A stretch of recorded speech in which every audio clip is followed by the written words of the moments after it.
అతః ఆకూతిః దేవహూతిః ప్రసూతిః ఇత్యుక్తే భావః దైవిక ఆలోచనం తదా వస్తూత్పత్తి.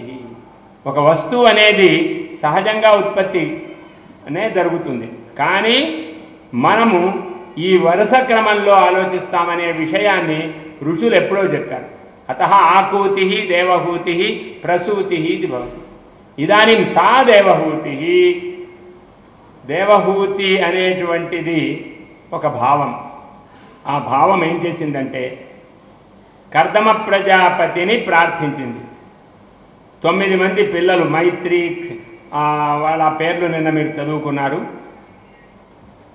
కపిలుడనే కుమారుడు కూడా కావాలని ఆమె కోరింది.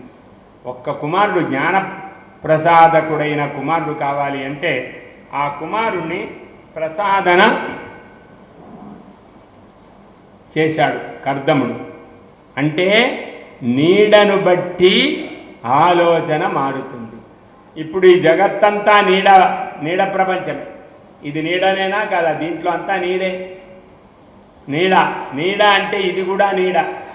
నీడ అంటే ఇల్లు అర్థం నీడ. నీడమంటే గూడు.